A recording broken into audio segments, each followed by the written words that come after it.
Actuellement, aucun média grand public ne considère sérieusement la désintégration du collectif européen.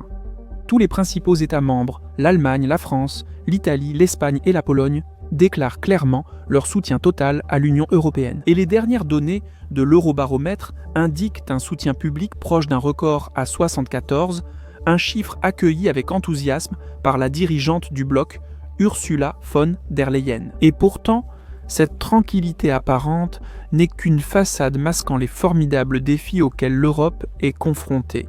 Joseph Janinck a écrit dans International Politique: pour la première fois, la fin de l'Union européenne est un scénario réaliste. Les fondements de l'intégration s'effritent et les forces centrifuges intensifient le processus de désintégration. Fin de citation.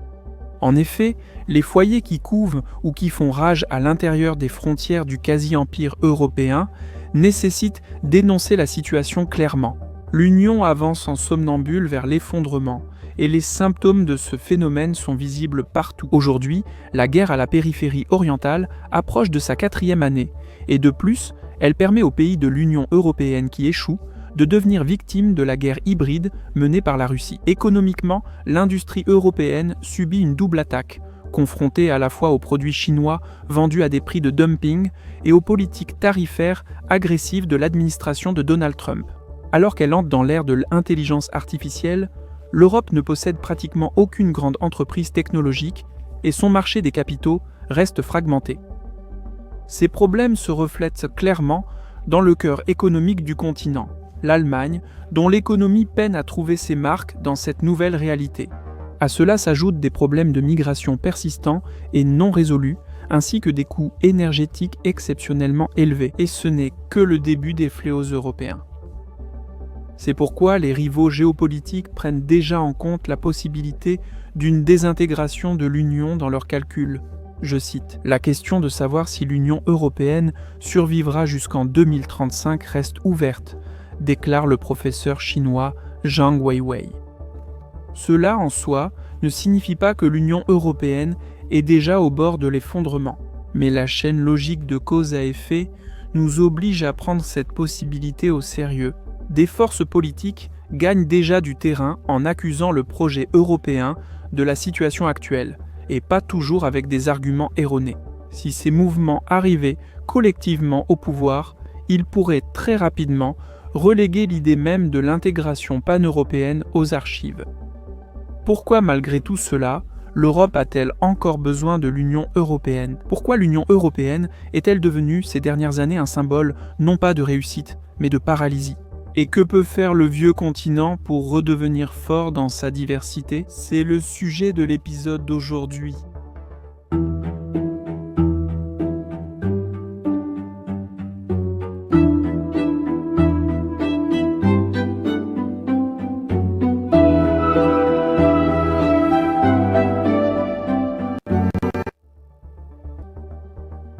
Au milieu des années 1980, l'historien britannique Paul Kennedy s'est lancé dans un défi monumental, analyser et proposer une sorte de métasynthèse des forces qui ont conduit certaines grandes puissances à s'élever et d'autres à décliner au cours des 5 derniers siècles. Le résultat fut son ouvrage phare, L'ascension et la chute des grandes puissances, publié pour la première fois en 1987. Dès le tout premier chapitre, Kennedy se tourne vers l'Europe, car c'est l'Europe qui a dominé la majeure partie des 500 dernières années de l'histoire mondiale. Paradoxalement, Kennedy note dès le début qu'en l'an 1500 même les Européens eux-mêmes n'auraient pas imaginé que leur continent finirait par dominer le monde.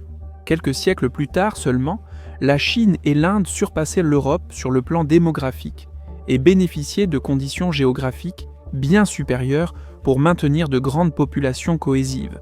Le Yangtze, le fleuve Jaune, le Gange et l'Indus formaient certains des bassins agricoles les plus productifs de la planète. Aussi, le monde chinois et le monde arabe dépassaient l'Europe en réalisations scientifiques et civilisationnelles. Le puissant empire ottoman s'est appuyé sur cet héritage et a pénétré à plusieurs reprises au cœur de l'Europe, tout en gouvernant un territoire plus vaste que l'Empire romain à son apogée. Alors pourquoi, pour faire simple, l'Europe a-t-elle gagné? Kennedy propose plusieurs indices qui s'avèrent essentiels pour comprendre la situation de l'Europe aujourd'hui. Selon lui, le succès de l'Europe reposait surtout sur le dynamisme dû au progrès économique et technologique. Et la première caractéristique inhérente à l'Europe, qui s'est révélée décisive pour son essor futur, était paradoxalement sa supposée faiblesse, sa fragmentation politique. Je cite, « L'Europe a toujours été fragmentée politiquement, malgré les efforts des Romains qui n'ont pas réussi à conquérir les terres au nord du Rhin et du Danube. Les rares centres de pouvoir plus importants, comme l'empire de Charlemagne à l'ouest ou la Ruse de Kiev à l'est, n'étaient que des aberrations passagères dont la fin coïncidait avec la mort d'un souverain. Rébellion interne ou invasion extérieure, écrit Kennedy. Ceci, bien sûr, était le produit de la géographie de l'ancien continent. L'abondance de barrières naturelles, montagnes, rivières, marais, forêts, a rendu pendant des siècles, voire des millénaires, difficile la formation d'une population nombreuse et cohésive. Des centres présents, par exemple, dans l'est de la Chine. Pourtant, comme le note Kennedy, ce paysage varié a favorisé le développement et l'enracinement d'une autorité décentralisée, avec des royaumes locaux et des marches. Selon ces mots, après la chute de Rome, la carte politique de l'Europe évoquait une mosaïque. En conséquence, aucun empire dans l'Europe moderne naissante n'a jamais réussi à soumettre l'ensemble du continent. Et cette absence de domination continentale allait devenir un ingrédient crucial du futur succès de l'Europe. Un deuxième avantage clé était l'accès favorable de l'Europe à l'eau.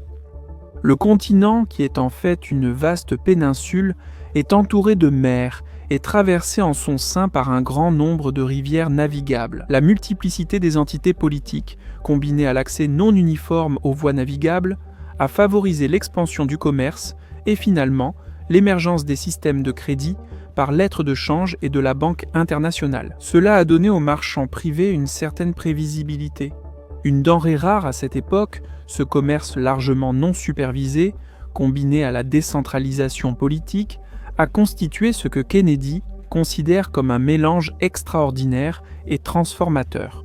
Citation, « Cela ne signifiait pas que la montée des forces du marché soit ignorée ou sans contestation. Les seigneurs féodaux, craignant les villes vues comme foyers de résistance et refuges pour serfs en fuite, cherchaient souvent à limiter leurs privilèges. Ce qui distinguait cependant l'Europe, c'était l'absence de toute autorité unifiée capable de réprimer le développement commercial. Il n'y avait pas de gouvernement central dont les priorités changeantes pouvaient dicter la montée ou la chute d'un secteur entier à travers l'Europe. Il y avait toujours des princes et des dirigeants locaux prêts à tolérer les marchands et leurs intérêts, même lorsque tous les autres les dépouillaient ou les expulsaient. Les banquiers, les marchands d'armes et les artisans n'étaient pas des couches optionnelles de la société, ils étaient essentiels. Tôt ou tard, la plupart des régimes européens ont établi une relation symbiotique avec l'économie de marché, lui fournissant un cadre intérieur ordonné et un système juridique non arbitraire, y compris pour les étrangers. Et en retour, ils recevaient une part des profits croissants grâce à la fiscalité. Bien avant qu'Adam Smith n'invente cette expression, les dirigeants de certaines régions d'Europe occidentale avaient compris cette citation. « Il faut peu de choses pour porter un État du plus bas au plus haut degré d'opulence. La barbarie met la paix, des impôts modérés et une administration de la justice tolérable. » Fin de citation. La décentralisation et la diversité constituaient donc non seulement un terrain fertile pour l'émergence d'une proto-économie de marché, mais elles servaient aussi de sorte d'assurance contre sa destruction. Dans des empires fortement centralisés comme la Chine, des systèmes économiques entiers pouvaient être anéantis par un simple décret impérial. La fragmentation de l'Europe rendait cela bien moins probable, y compris sur le plan militaire et impérial. Aucune puissance n'était assez forte pour conquérir une coalition d'autres États qui formaient sans cesse des alliances changeantes. La concurrence dans la fabrication d'armes, alimentée par cette rivalité, a permis à l'Europe de dépasser ses concurrents mondiaux, et en interne, cette rivalité a produit un équilibre. L'innovation se diffusait vite grâce à la convergence adoptée par les voisins. Tout cela s'est passé dans un système guidé par le marché. Le libre marché forçait de nombreux condottieri à rivaliser pour des contrats et incitait aussi artisans et inventeurs à améliorer leurs produits pour obtenir de nouvelles commandes. Ailleurs, la situation était très différente. Citation, les Ming. Le gouvernement de la Chine a revendiqué le monopole du canon, et les dirigeants de la Russie, du Japon et de l'Inde moghole ont rapidement fait de même. Ils avaient beaucoup moins d'incitation à continuer d'améliorer les armes à feu. Une fois au pouvoir, en se repliant sur eux-mêmes, les Chinois et les Japonais ont négligé les avancées dans la technologie militaire. Stimulée par un commerce florissant des armes, l'Europe a acquis un avantage décisif sur les autres civilisations et centres de pouvoir. La course aux armements, en Europe, a également révélé la nécessité de financer des entreprises risquées, des entreprises qui, si elles réussissaient, pouvaient rapporter des gains disproportionnés. C'est là que le capital risque européen du XVe siècle est né. Citation de Genèse. Les maisons de commerce étaient souvent prêtes à financer des entreprises atlantiques, qui pourraient finalement les compenser pour la perte du commerce de la mer Noire.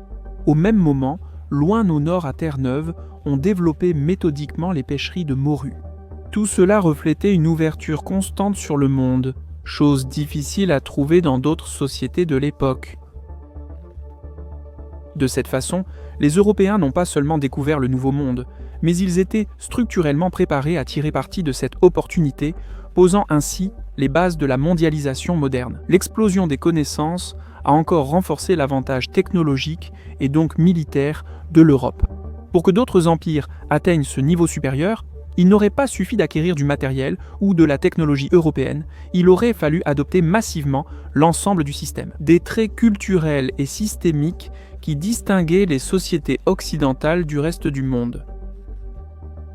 Tout au long de sa vaste synthèse de la longue histoire de l'Europe, Kennedy revient sans cesse au même ensemble de concepts: décentralisation, concurrence, prise de risque, diversité et fragmentation politique. Les dernières années ont été une leçon implacable pour l'Europe.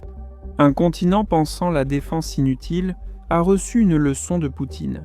Un continent qui a placé la protection du climat au-dessus de tout le reste, a trouvé peu de partenaires à la hauteur de ses ambitions. Un continent défenseur du libre-échange a affronté les tarifs de Trump. Croyant en la mondialisation, il a subi l'effondrement des chaînes d'approvisionnement. Un continent qui revendiquait un rôle politique mondial s'est révélé presque impuissant en Ukraine, sans les États-Unis. C'est ainsi que Nicolas Buse ouvre son essai sombre dans la Frankfurter Allgemeine Zeitung, intitulé « Le déclin auto-entretenu de l'Europe ». Buse estime qu'au mieux, l'Europe sera troisième, derrière les États-Unis et la Chine. Au pire, l'Union se désagrégera et ses membres tomberont dans les sphères d'influence de puissances plus grandes. Mais le déclin de l'Europe est-il vraiment inévitable ici ? La réponse est loin d'être évidente. De la même manière que l'ascension de l'Europe n'a jamais été prédestinée, sa chute ne l'est pas non plus. Si le succès de l'Europe est autrefois apparu, presque accidentellement, grâce à une géographie politique qui a offert un terrain fertile aux systèmes institutionnels les plus efficaces du monde, le succès ou l'échec d'aujourd'hui dépend bien plus directement des décisions prises par les centres de pouvoir politique. C'est pourquoi cet épisode pose une question simple. Qu'est-ce que l'Union européenne fait correctement et doit continuer à faire, et qu'est-ce qu'elle fait mal et doit corriger d'urgence? La réponse la plus courante des partisans de l'Union européenne est un appel à aller de l'avant. De nombreux analystes, parmi lesquels Yanning mentionné précédemment et Roderick Kefferputz dans un essai similaire, situent le problème dans les obstacles qui ralentissent l'intégration européenne.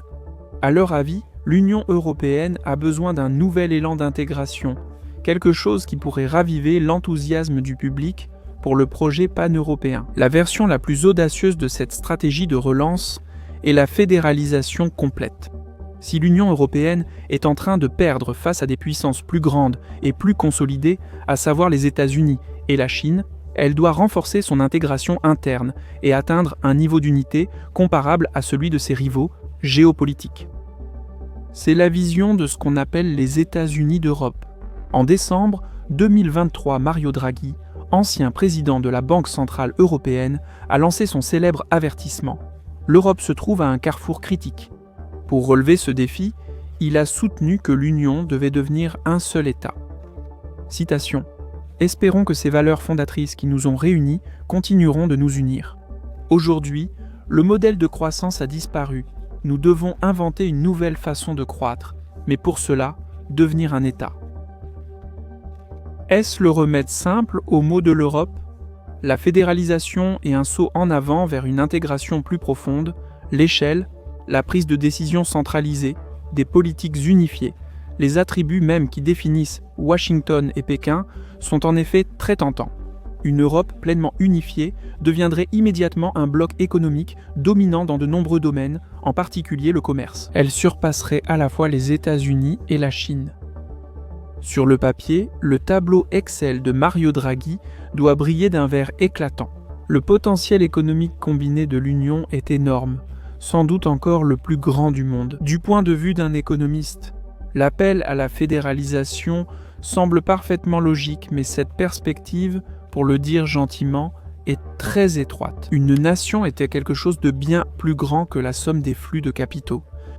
Les nations européennes ont construit leur identité au fil des siècles, voire des millénaires, sur le plan linguistique ou culturel. Une poussée descendante vers une unification plus profonde, entreprise à un moment de grief mutuel et de faible confiance, même si elle est motivée par de bonnes intentions, risque non seulement d'apporter des bénéfices limités, mais aussi de causer d'énormes dommages dont les conséquences sont difficiles à prévoir, ce qui s'est déjà produit. En réalité, l'idée d'une union plus étroite a été utilisée par les États-nations pour accroître leur influence. Il suffit de se rappeler Nord Stream, ce projet soi-disant purement commercial pour lequel l'Union européenne n'est pas prête. La fédéralisation s'illustre par une simple expérience de pensée.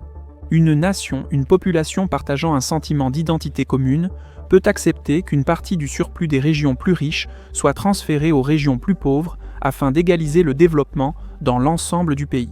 L'exemple le plus clair est l'Allemagne. On estime qu'après la réunification, l'Allemagne de l'Ouest a transféré entre 1600 et 2000 milliards d'euros à l'ancienne Allemagne de l'Est. Pourtant, la productivité y demeure à environ 75% de celle de l'Ouest. On pourrait dire que l'Union européenne a également procédé à de tels transferts par le biais de sa politique de cohésion, mais l'échelle n'est pas comparable. La Pologne, qui est nominalement le plus grand bénéficiaire sur 20 ans, a reçu environ 170 milliards d'euros, tout en ayant plus du double de la population de l'ancienne République démocratique allemande. En termes réels, l'ampleur des transferts de l'Union européenne est plus de 20 fois inférieure. Et le produit intérieur brut, cumulé de la Pologne sur ces 2 décennies, a dépassé 10 000 milliards, ce qui signifie que les fonds de cohésion représentaient moins de 2% du produit intérieur brut, et les fonds de cohésion ne représentent qu'un seul côté de l'équation.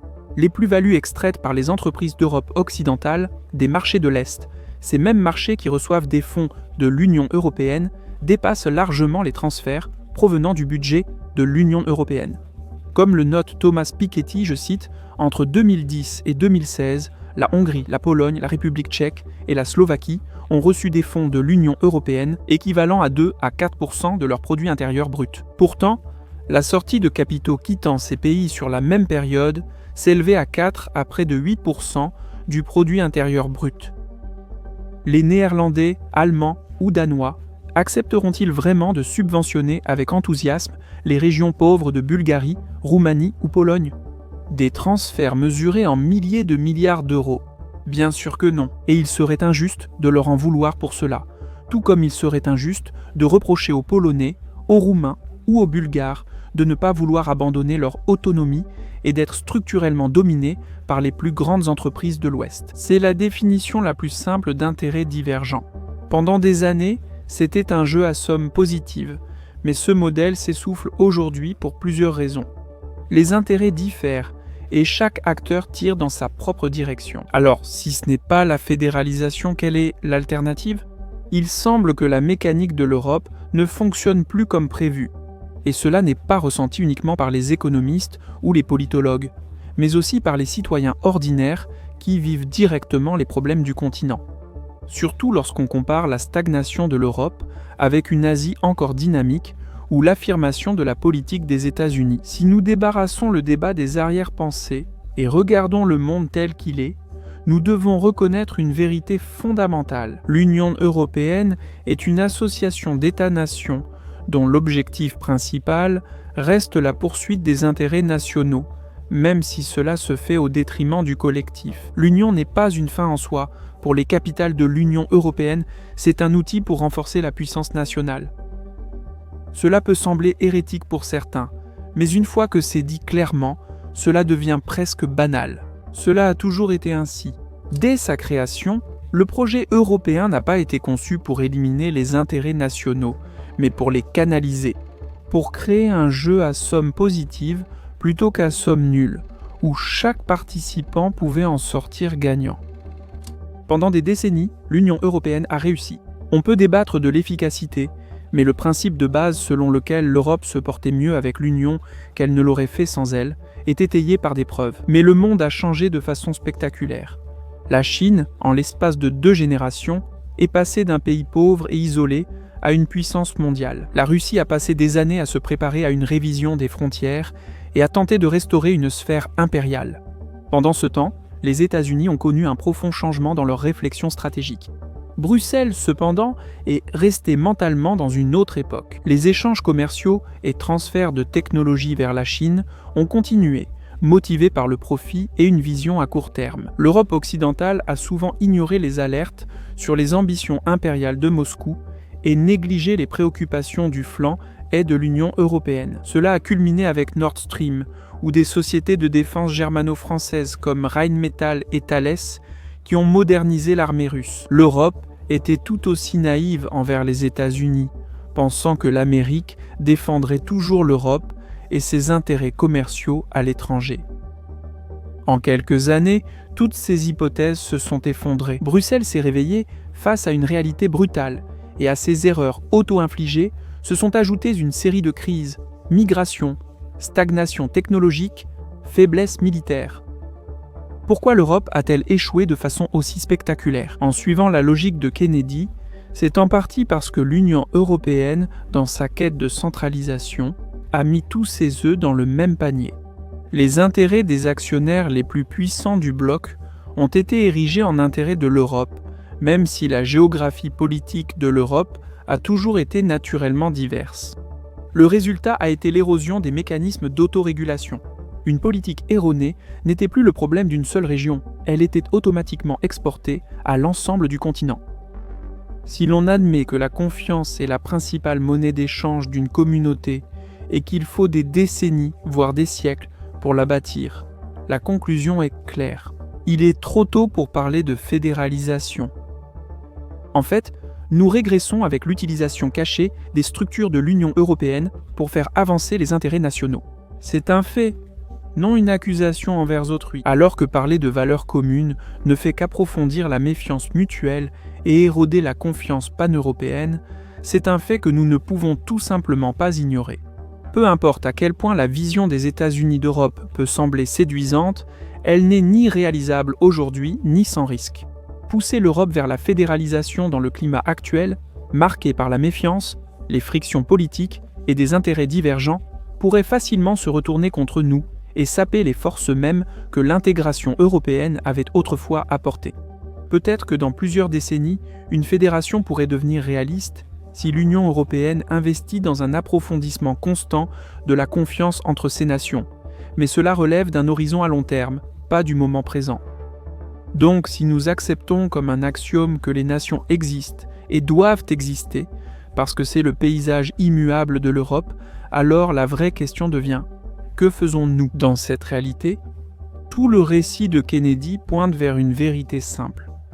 C'est la décentralisation, le pluralisme politique et la concurrence entre des dizaines de royaumes et de cités-États qui ont créé les conditions de l'essor historique de l'Europe. L'Union européenne, cependant, a dérivé dans la direction opposée, vers la centralisation et une ligne politique unique. Les critiques de l'intégration saisissent cela comme une preuve que l'Union européenne devrait être complètement abandonnée et que l'Europe devrait revenir à une rivalité pure entre États-nations. Le problème, c'est que nous ne vivons plus au XVIe siècle. Les systèmes politiques nés en Europe ont ensuite été entièrement ou partiellement adaptés dans presque tout le monde développé. Et quand de grandes nations et civilisations ont adopté la boîte à outils institutionnelle européenne, leur simple envergure leur a donné un avantage sur les nombreux petits États fragmentés de l'Europe. Le besoin de masse est donc l'une des raisons fondamentales pour lesquelles l'Union européenne existe. Et dans le monde d'aujourd'hui, cette raison est plus importante que jamais. L'Europe est donc structurellement divisée.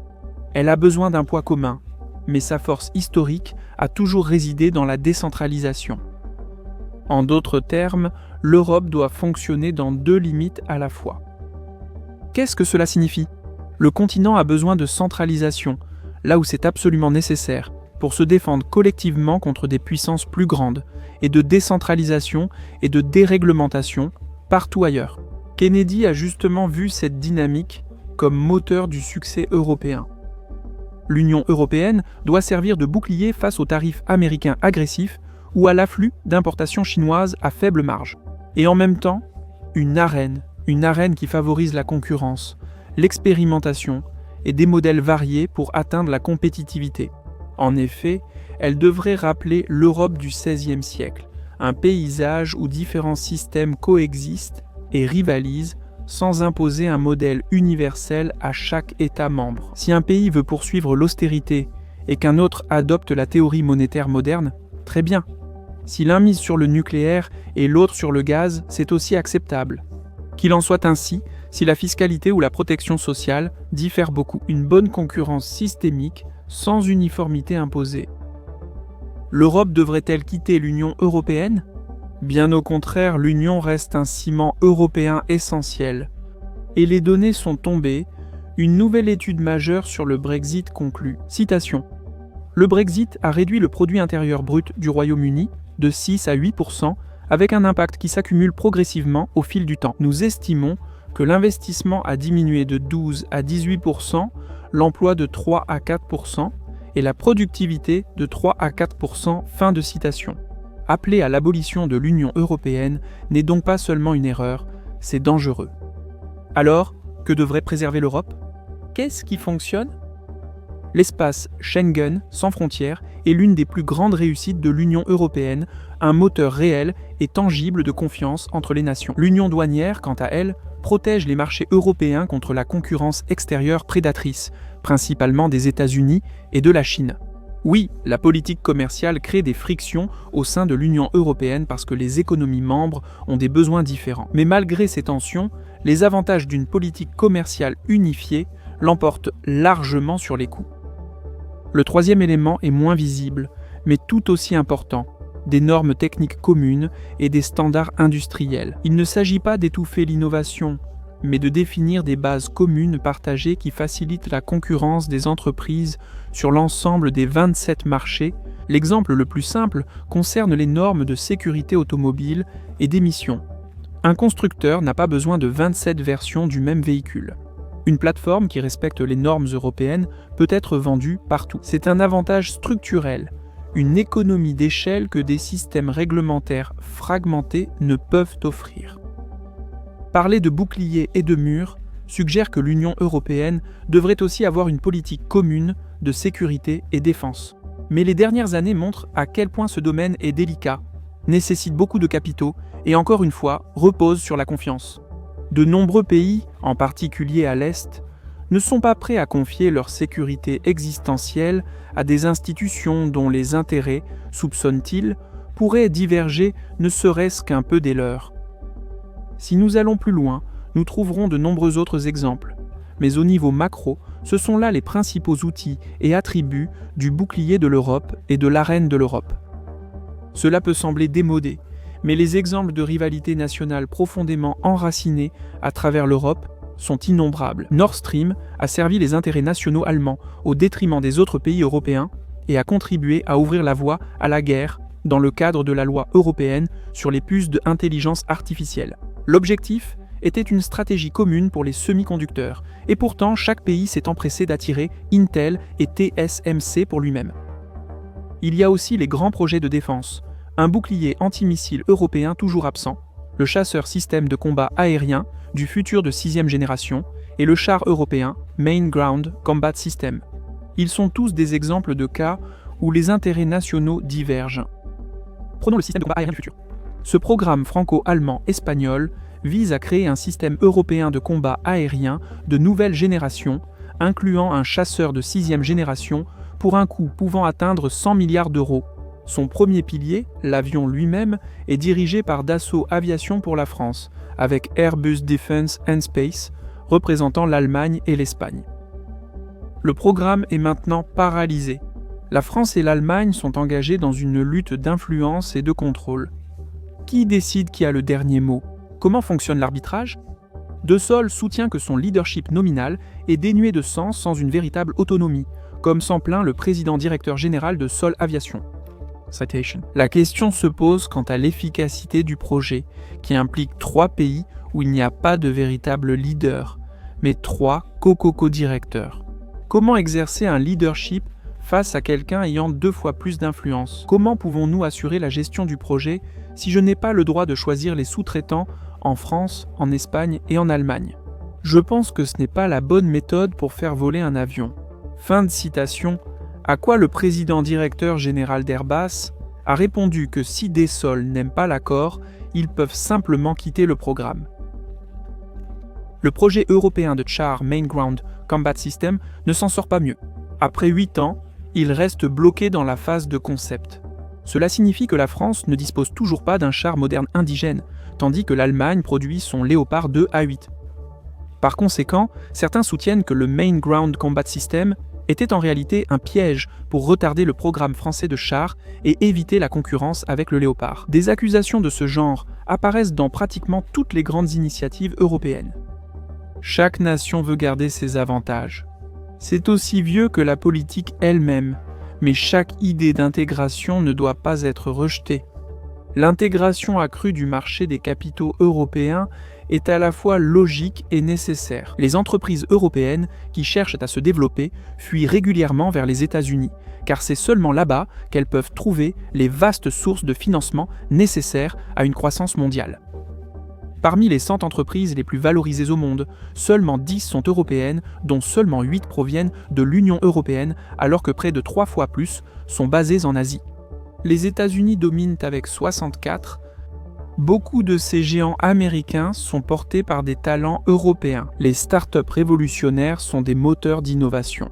Elles créent des industries entièrement nouvelles et servent de police d'assurance à long terme pour la prospérité. Leur concentration en un seul endroit garantit que cet endroit reste à la pointe de la technologie mondiale, et c'est dans l'intérêt de chaque Européen. Ajoutez à cela le capital effectivement gardé sous les matelas. Les Européens détiennent 10 000 milliards d'euros sur des comptes d'épargne à faible rendement, un montant stupéfiant d'argent dormant. Les Européens investissent bien moins que les Américains, et les startups européennes peinent à se financer. Ici, l'Europe a besoin de plusieurs solutions, lesquelles? D'abord, une union des marchés de capitaux, un véritable marché des capitaux européens intégré. Qu'est-ce que cela signifie concrètement? Harmoniser les infrastructures financières. Si un fonds de capital risque slovène, par exemple, détient une licence européenne, il devrait pouvoir investir partout dans l'Union sans couche supplémentaire de bureaucratie. Une start-up lettonne ne devrait pas avoir à lutter pour obtenir un financement des Pays-Bas. 3 procédures de conformité juridique différentes. Si une entreprise tchèque entre en bourse, elle devrait pouvoir être cotée sur une bourse de l'Union européenne avec un passeport européen unique. L'Europe aurait toujours plusieurs places boursières, tout comme les États-Unis ont la bourse de New York, le Nasdaq et Chicago. Mais le système serait bien plus fluide et évolutif. Deuxièmement, l'Europe doit mobiliser ses propres investisseurs. Si les Européens atteignaient le niveau d'activité d'investissement des Américains, cela injecterait au moins 350 milliards d'euros de capitaux frais chaque année sur le marché européen. Et n'oublions pas qu'en raison des avantages structurels des marchés américains, de nombreux investisseurs européens préfèrent placer leur épargne dans des startups et des champions américains. Une partie de ce capital pourrait revenir en Europe, d'autant plus que les entreprises américaines sont, en moyenne, valorisées 25% plus cher que les entreprises européennes. L'Union européenne avance dans cette direction grâce à son union de l'épargne et de l'investissement émergente. Mais comme d'habitude, les progrès sont lents. Vient ensuite le point sans cesse répété de la déréglementation. Un outil pratique serait les bacs à sable réglementaires à l'échelle de l'Union européenne, permettant aux jeunes entreprises de tester de nouvelles technologies sous des règles assouplies au lieu de devoir naviguer à travers 27 régimes nationaux distincts. Ces mesures rendraient l'Europe plus attractive pour les talents mondiaux et pourraient inciter les Européens à revenir. Actuellement, ils créent des entreprises aux États-Unis. Un visa européen dédié aux talents technologiques aiderait également en facilitant la création d'entreprises et l'installation au sein de l'Union. Pendant ce temps, la réalité se dit est brutale. Les Américains se moquent ouvertement de l'approche de l'Europe sur ces questions. Marc Andreessen d'Andreessen Horowitz en est un parfait exemple. Je n'y peux rien. C'est un peu comme les principes. Il suffit de faire l'opposé de l'Union européenne. En résumé, tout ce qu'on a évoqué jusque-là est à l'opposé de l'approche européenne. Les rivaux de l'autre bout du monde le voient. De même, l'économiste cite des consultants chinois qui évaluent l'Europe aujourd'hui et qui citent l'Europe. C'est un peu comme une concubine vieillissante qui ne peut pas accepter d'avoir été abandonnée par son empereur américain, dit un consultant. L'Europe déteste l'innovation, dit un autre. Ce mépris peut parfois s'infiltrer dans les affaires officielles. Les Européens sont obsédés par leur compétitivité en Chine. Beaucoup trouvent cela risible. L'Europe manque simplement de la force nécessaire pour relever les défis, affirme l'article. Le simple fait que les deux concurrents mondiaux se moquent de l'Europe aussi ouvertement en dit long. La moquerie ne porte pas sur un manque de potentiel. Personne ne se moque du Tadjikistan, avec tout le respect que je lui dois. Elle découle de mauvaises décisions et du gaspillage d'une grande capacité existante. Tout cela conduit à un retour aux paramètres par défaut de l'Europe. L'Europe fait un pas en arrière pour en faire deux en avant, abandonnant l'illusion que les Européens peuvent simplement renoncer à des siècles de rivalité et d'intérêts nationaux. Cette compétition a fait de l'Europe initiale un ensemble d'États très capables et inventifs. Mais aujourd'hui, la pure compétition ne suffit plus.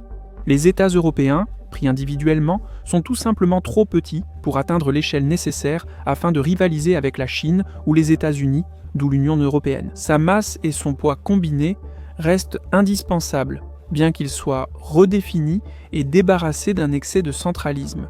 Schengen, l'union douanière, les normes techniques communes et l'union des marchés de capitaux sont les mécanismes centraux qui forment le mur protecteur de l'Europe et son arène interne de concurrence. En parallèle, les États-nations doivent garder la liberté de choisir leur modèle de développement. Cela diversifie le risque d'erreur entre de nombreuses petites unités, exactement comme l'Europe de l'époque moderne l'a fait autrefois. Cela reflète aussi que la situation économique de chaque pays est fondamentalement différente, et donc chacun devrait avoir la flexibilité de choisir la combinaison de politiques qui correspond à sa situation. L'un prône la théorie monétaire moderne, l'autre l'austérité. Bruxelles peut toujours définir des tendances, par exemple en proposant des règles unifiées pour les bacs à sable de l'intelligence artificielle. Mais la véritable concurrence pour les talents et le capital risque devrait avoir lieu entre les États eux-mêmes. Voyez les choses ainsi. Que nous prenions une décision personnelle ou stratégique touchant des millions de personnes. Nous essayons toujours d'estimer correctement les conséquences de nos actions. Moins nous faisons face à de variables et mieux nous comprenons la situation, plus nos angles morts sont réduits. L'évolution de l'Union européenne n'est pas différente, mais la complexité du système rend les conséquences imprévues presque inévitables. Et c'est précisément ce que nous avons constaté ces dernières années, comme l'observe Nicolas Busser dans la citation du Frankfurter Allgemeine. La croyance que l'Union européenne, en tant que puissance morale, pouvait exporter ses valeurs dans le monde entier, portait non seulement un parfum de néocolonialisme, elle s'est aussi retournée contre elle. Imposer des normes mondiales pour l'enfance ou le climat a nui à l'économie européenne. Les tentatives de défendre un droit d'asile élargi ont poussé de nombreuses sociétés aux limites de leurs ressources matérielles et culturelles. Vouloir définir la sécurité de façon exhaustive a mené à l'absence de défense. La réponse n'est pas de donner encore plus de pouvoir à l'Union européenne, ce que réclament instinctivement ceux qui sont responsables de cette situation. L'Union européenne, avant tout, a besoin d'États membres forts sur le plan économique et militaire. Je cite exactement : « La formule du succès de l'Europe est à la fois simple et extrêmement difficile. L'Union européenne n'est forte que lorsque ses États membres sont individuellement forts. En établissant des règles claires et simples pour la concurrence interne, l'arène, et une protection extérieure, le bouclier. Les États-nations peuvent se concentrer sur la réussite sans une direction centrale excessive. souvent contre-productives. Depuis Bruxelles, qui est devenue experte dans la production de grandes stratégies qui au final n'aboutissent à rien, pourquoi n'aboutissent-elles à rien? Parce que ces mêmes stratégies s'effondrent dès qu'elles se heurtent aux intérêts nationaux des différents États, chacun tirant naturellement dans sa propre direction. Comme nous l'avons déjà souligné à plusieurs reprises, cela n'a rien de surprenant ni de nouveau, c'est la réalité structurelle de l'Europe. Des économistes polonais, dans leurs domaines respectés, ont exprimé des préoccupations similaires. Leurs commentaires réagissent à la lente mise en œuvre du rapport très débattu de Mario Draghi sur la compétitivité de l'Union européenne. Il y a plus d'un an, Draghi a proposé une réforme ambitieuse pour sortir l'Union européenne de sa stagnation en productivité, innovation et idées. Cependant, les progrès ont été très lents.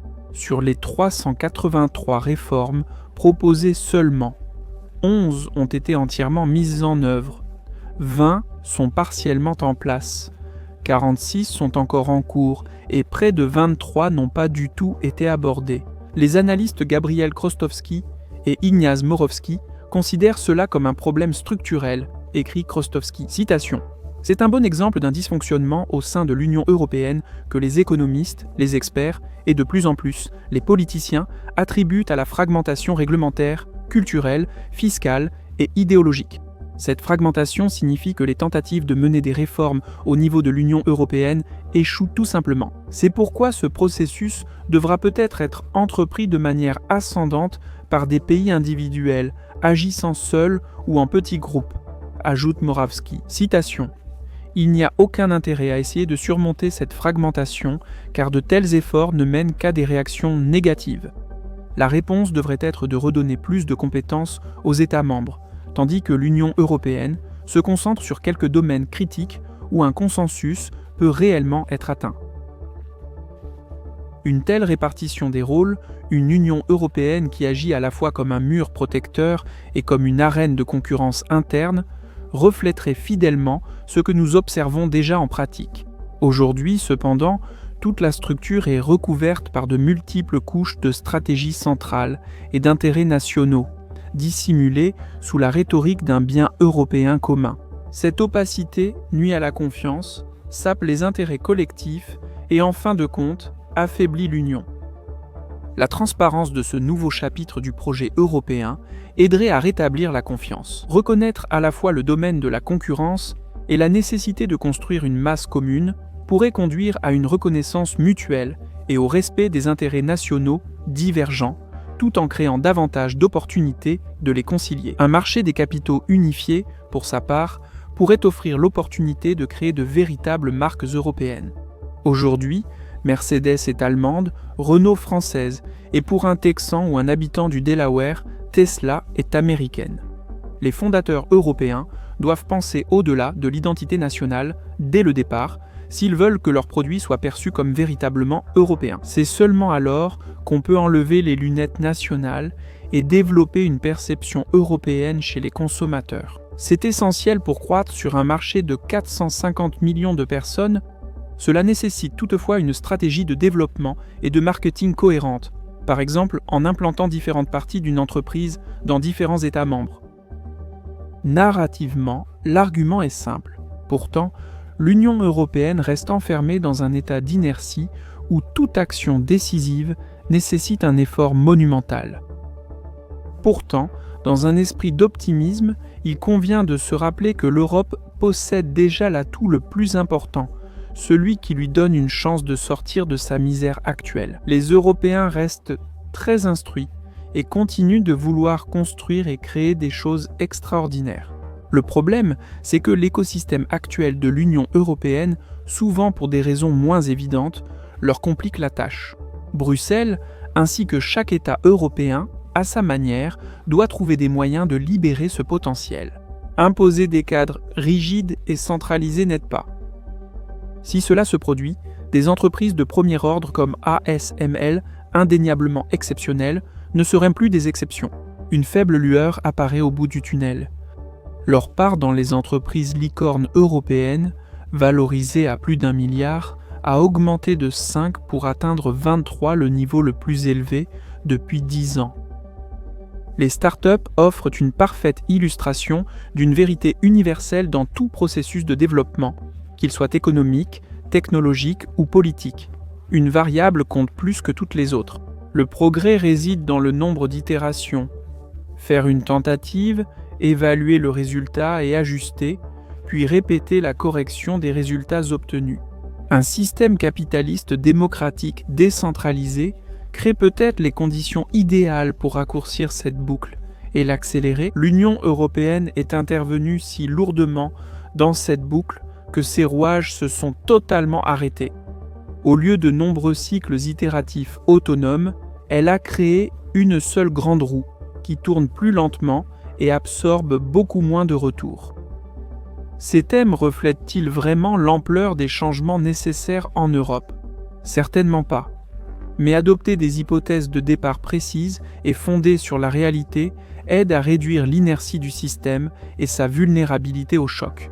L'Europe doit accepter ce qu'elle est, puis travailler sereinement à son amélioration, à la fois collectivement et au niveau des États individuels. Un pas en arrière pour faire 2 pas en avant. Cette façon de penser gagne peut-être le courant politique dominant. Un exemple révélateur est une récente interview avec Friedrich Merz, dirigeant du plus grand pays d'Europe, l'Allemagne. Un pays qui pendant de nombreuses années avait été l'un des plus fervents défenseurs d'une intégration plus poussée. Citation : « Je n'ai jamais cru à l'idée des États-Unis d'Europe. Cela créait de fausses associations avec les États-Unis, et c'était bien trop centralisateur dans son approche, poursuit-il. Cette méthode d'intégration a atteint ses limites, avec 27 États membres. La coopération entre gouvernements est désormais essentielle. C'est pourquoi je préconise une coopération plus étroite, par exemple avec la France, la Pologne, l'Italie et les pays d'Europe du Nord. Beaucoup de choses se passent désormais grâce à cette approche intergouvernementale, par exemple dans la réponse de l'Europe à la guerre en Ukraine. Si Merz et d'autres hommes politiques pro-européens trébuchent ou s'adaptent trop lentement à la nouvelle réalité. Les avertissements des analystes chinois, selon lesquels l'Union européenne pourrait se désintégrer d'ici 2035, pourraient s'avérer prophétiques. Et ce serait un jour sombre pour l'Europe.